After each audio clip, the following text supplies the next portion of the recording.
अस्सलाम वालेकुम स्टूडेंट्स, कैसे हैं आप सब। उम्मीद है खैरियत से होंगे। अच्छा जी, आज हम लोगों ने डिस्कस करना है क्वेश्चन नंबर 3 है, इंटीग्रेशन बाय पार्ट्स का ही क्वेश्चन है। आप लोगों के पास इसी तरह एक अलजेब्रिक फंक्शन और एक एक्सपोनेंशियल फंक्शन गिवन है। तो जैसे कि मैंने इससे प्रीवियस वीडियोस में भी आप लोगों को ये चीज़ सिखाई हुई है कि जब भी दो फंक्शन आपके पास प्रोडक्ट फॉर्म में आ जाए और उनकी इंटीग्रेशन करनी हो तो उसके लिए आप लोगों ने क्या यूज़ करना है, इंटीग्रेशन बाय पार्ट्स यूज़ करना है।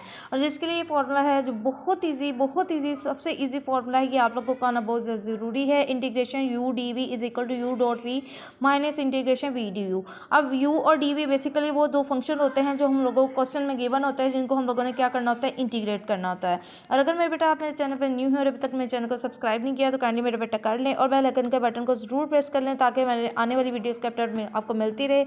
मुझे मैथ के किसी भी क्वेश्चन या किसी भी वो मैथ के कोई भी चीज़ आप लोगों ने डिस्कस करनी हो, वीडियो की डिस्क्रिप्शन में आप लोगों को व्हाट्सएप ग्रुप का लिंक मिल जाएगा, उसके थ्रू आप मुझे ज्वाइन कर सकते हैं और वहाँ मेरे साथ डिस्कस भी कर सकते हैं। और कमेंट में आप लोगों ने बताना है ज़रूर अगर आपको मेरी वीडियोज़ अच्छी लगती है, उनकी इजीली समझ आती है, बिकॉज आप लोगों की तरफ से हमारे लिए एक मोटिवेशन होती है। और ज़्यादा से ज़्यादा दूसरों से शेयर करना है। शेयर करना क्या होता है, सदका जारिया होता है। मे बी मेरी वजह से आपकी वजह से किसी की हेल्प हो जाए। बात करते हैं अपने क्वेश्चन की। तो क्वेश्चन के लिए अब हम लोगों का मेन टारगेट ये होता है कि इंटीग्रेशन बाय पार्ट्स के इस क्वेश्चन में यू और डी वी किस तरह से सिलेक्ट करना है। तो इसके लिए रूल ये होता है आइलेट का, इनवर्स, लोगरिथमिक, अलजेब्रिक, ट्रिग्नोमेट्रिक और एक्सपोनेंशियल फंक्शन। मतलब किस फंक्शन को हम यू सेलेक्ट करें, किसको डी वी सेलेक्ट करें, उसके लिए ये रूल कवर करता है। एक हमारे पास अलजेब्रिक फंक्शन है और एक हमारे पास कौन सा एक्सपोनेंशियल फंक्शन है। तो अब देखें, अलजेब्रिक फंक्शन पहले आ रहे हैं और एक्सपोनेंशियल फंक्शन बाद में आ रहा है। तो इसका मतलब अलजेब्रिक फंक्शन को हम यू सेलेक्ट कर लेंगे और एक्सपोनेंशियल फंक्शन को हम क्या सेलेक्ट कर लेंगे, डी वी सेलेक्ट कर लेंगे। तो आप लोगों ने ये अलजेब्रिक पार्ट को पकड़ना है, इसको यू के इक्वल रख देना है। ई रेज़ पावर 2x dx को पकड़ना है, इसको आप लोगों ने डी वी के इक्वल रख लेना है। जिस तरफ हम लोगों ने यू सेलेक्ट किया होता है उस तरफ हम लोग लेते हैं डेरिवेटिव, और जिस तरफ हम लोगों ने डी वी सेलेक्ट किया होता है उस तरफ लेते हैं इंटीग्रेशन। तो इसको जब डेरिवेट करेंगे तो ये बन जाएगा डी यू। यहाँ पे एक्स स्क्वायर का जो डेरिवेटिव होता है वो आता है 2x, पावर स्टार्ट पे और पावर में से एक कम, 2 स्टार्ट पे आ जाएगा और x की पावर में से कम करेंगे तो सिंपल x रह जाएगा। माइनस एज इट इज रहेगा, x का x रिस्पेक्ट से वैसे डेरिवेटिव 1 हो जाता है तो यहाँ पे -2 रह जाएगा और 1 सिंपल कांस्टेंट नंबर का डेरिवेटिव 0 होता है। और आप लोगों के डेरिवेटिव इंटीग्रेशन के कॉन्सेप्ट वीक है तो आप लोग मेरी प्लेलिस्ट जाके कैलकुलस की उसके अंदर जाके आप लोग चैप्टर नंबर 5, 6 या 2, 3 की वीडियोस देख सकते हैं, जिससे आप लोगों को ये डेरिवेटिव इंटीग्रेशन के कॉन्सेप्ट क्या हो जाएंगे, क्लियर हो जाएंगे। अच्छा जी, यहाँ पे जब हमारे पास ये बन जाएगा तो साथ हम लोगों ने dx रख देना, बिकॉज dx के रिस्पेक्ट से हम लोग इसको क्या कर रहे हैं, डेरिवेटिव ले रहे हैं। इन दोनों में से हम लोग को 2 कॉमन ले गए तो इनसाइड रह जाएगा x माइनस 1 dx रह जाएगा। अच्छा, यहाँ पे टोटल डेरिवेटिव इंटीग्रेशन आपस में क्या हो जाएंगे, दोनों तरफ हम लोग इंटीग्रेशन अप्लाई किए तो टोटल डेरिवेटिव इंटीग्रेशन आपस में कैंसिल हो गए, बाकी आपके पास v रह जाएगा। ई रेज़ टू पावर 2x का इंटीग्रेशन क्या होती है, पहले तो एज इट इज़ ये फंक्शन लिख देना है, फिर इसकी पावर के डेरिवेटिव से डिवाइड करवा देना है। जैसे 2x है ना, तो 2x के ऊपर हम लोग अगर d/dx अप्लाई करते हैं तो x का x के रिस्पेक्ट से डेरिवेटिव 1 हो गया, बाकी सिर्फ हमारे पास क्या बचेगा, 2 बचेगा, तो वो हम लोगों ने उससे डिवाइड करवा दिया। ये होता है एक्सपोनेंशियल फंक्शन का इंटीग्रेशन का रूल। अब यहाँ पे क्या करना है, हम लोगों ने अपना क्वेश्चन लिख लेना है और अपना बाय पार्ट्स का फॉर्मूला लिखना है, U dot we minus integration V D U. Formula लिखने के बाद हमने यू वी डी यू की जो भी वैल्यू हम लोगों ने जाकर क्या कर देनी, इंसर्ट कर देनी है। यू की वैल्यू हमारे पास क्या थी, x square minus 2x plus 1। V की वैल्यू हमारे पास ई रेज़ पावर 2x/2 है, मैंने होल के नीचे 2 लिख दिया, माइनस इंटीग्रेशन। और वी की वैल्यू हमारे पास क्या आ रही है, ई रेज़ पावर 2x/2 लिख दी मैंने, और साथ मैंने डी यू की वैल्यू लिखी है जो कि हमारे फॉर्मूला में चाहिए थी, वो थी 2x माइनस 1 dx थी, तो वो मैंने इंसर्ट कर दी।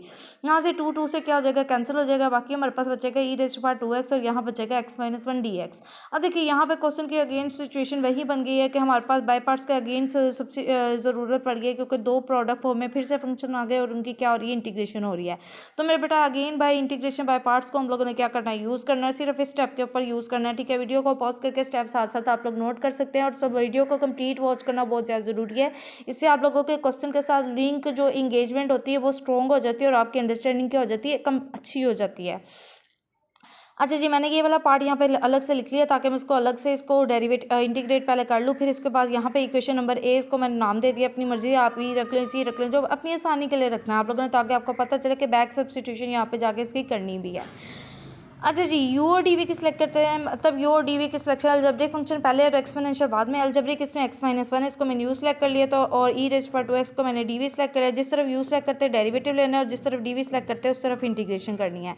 यू का डेरिवेटिव डी यू बन जाएगा, यहाँ पे x माइनस 1 का हम लोग जब डेरिवेटिव लेंगे तो x का x के रिस्पेक्ट से डेरिवेटिव 1 होकर सिर्फ आपके पास dx बन जाएगा और सिंपल कॉन्स्टेंट नंबर का जो डेरिवेटिव होता है वैसे ही 0 हो जाता है। यहाँ पे मेरे बेटा क्या होगा, टोटल डेरिवेटिव इंटीग्रेशन आपस में कैंसिल हो जाएंगे, आपका सिंपल v रह जाएगा। e raise to power 2x dx के जैसे हम लोगों ने यहाँ पे इंटीग्रेशन की थी, पहले तो एज इट इज़ फंक्शन लिख देना है, फिर इसकी पावर के मजीद डेरिवेटिव से डिवाइड करवाना है। वो मैंने साइड पे आपको करके बताया था, 2 पे डिवाइड करवा दिया। अब ये जो मेरे पास u v du की वैल्यूज़ आई होंगी वो मैंने जाके क्या करना है, और इंटीग्रेशन बाय पार्ट्स का फॉर्मूला इस क्वेश्चन के लिए जो मैंने बनाना है उसके ऊपर क्या कर देना है, अप्लाई कर देना है। अब ये गौर करिएगा, यहाँ से हमारे पास स्टेप इस तरह से हो जाएगा। मैंने ये वाला पार्ट जो हम लोगों ने जिसकी अभी इंटीग्रेशन कर ली वो दोबारा से आप लोगों की आसानी के लिए यहाँ पे लिखा है, ताकि आपको पता चले कि यहाँ से मजीद नेक्स्ट स्टेप यहाँ जा रहे हैं। यहाँ में मैंने लिखा u dot we minus integrate v D you. अब u और v की वैल्यू मैंने लिखनी थी, u की वैल्यू मेरे पास से x-1 और v की value e raise to power 2x/2 है, और du की वैल्यू मेरे पास dx है। तो गौर से देख ली इन क्वेश्चन के ये आंसर्स को। यहाँ पर मैंने क्या कर दिया, जाके इंसर्ट कर दिया है। इंसर्ट करने के बाद मैंने सिंप्लीफिकेशन की है। सिंप्लीफिकेशन के बाद मैंने 1/2 को बाहर ले लेंगे, और e raise to power 2x पे हम लोगों ने इंटीग्रेशन क्या कर देनी है, अप्लाई कर देनी है। ये वाला पार्ट तो बिल्कुल सिंप्लीफाई है कि साइड पे ही रहने देंगे। यहाँ पे क्या हो जाएगा, e raise to power 2x और मुझे इसकी पावर के डेरिवेटिव से डिवाइड करवा देंगे, 2 टू द क्या बन जाएगा, 4 बन जाएगा। जैसे इस पार्ट का हमारे पास टोटल इंटीग्रेशन का आंसर आ जाएगा, इसको हम लोगों ने नाउ पुट करते हैं result in equation a. Equation a क्या थी, ये थी हमारे पास, ठीक है, कि जहाँ पे हम लोग इंटीग्रेशन ओरिजिनल क्वेश्चन की कर रहे थे, तो यहाँ पे हमारे पास इंटीग्रेशन बाय पार्ट्स का दोबारा से सब्स्टिट्यूशन होनी है। यहाँ पे हम लोगों ने वो जो अब आंसर आया होगा वो क्या कर देना है, इंसर्ट कर देना है। साथ साथ नोट करेंगे तो आप लोगों को पता भी चलता रहेगा कि यहाँ पे क्या है। या अगर आप लोगों को जो आसानी के पहले वीडियो कंप्लीट वॉच कर ले, उसके बाद इसको क्या कर ले, नोट कर ले। अच्छा जी, मैंने इक्वेशन ए के अंदर जाके मैंने स्क्वायर ब्रैकेट यूज़ की हुई है कि मैं वो इंटीग्रेशन वाले पार्ट्स के अंदर ये जो आंसर है वो मैंने इंसर्ट कर दिया। अब मैं इसको सिंप्लीफाई करके लिख दूंगी, माइनस टाइम ये रह जाएगा और माइनस मैंने प्लस होकर e raise to power 2x/4 बन जाएगा, बस इंटीग्रेशन कॉन्स्टेंट आ जाएगा। यहाँ से मजीद देखें, e raise to power 2x/2 मैं क्या ले लूँगी, कॉमन ले लूँगी, बाकी इन साइड ये फंक्शन बच जाएगा, x-1 बच जाएगा। यहाँ से e raise to power 2x/2 बच जाएगा, बिकॉज एक 2 मैंने बाहर लिया है।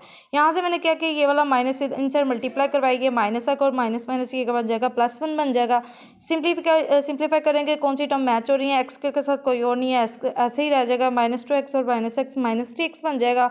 1 + 1 क्या बन जाएगा, 2 + 1/2। 2 + 1/2 का हम लोगों ने एलसीएम कर देना है। एलसीएम करने से जिसके डिनोमिनेटर में कुछ नहीं होता, 1 होता है। सिंपल इसको डिनोमिनेटर सेम करने के लिए 2 से ऊपर भी और नीचे भी मल्टीप्लाई करवा देंगे, तो हमारे पास क्या बन जाएगा, 2 to the 4 + 1, और डिनोमिनेटर अगर दोनों का सेम हो उसको 1 टाइम लिख देते हैं। 4 + 1 से हमारे पास 5/2 बन जाएगा।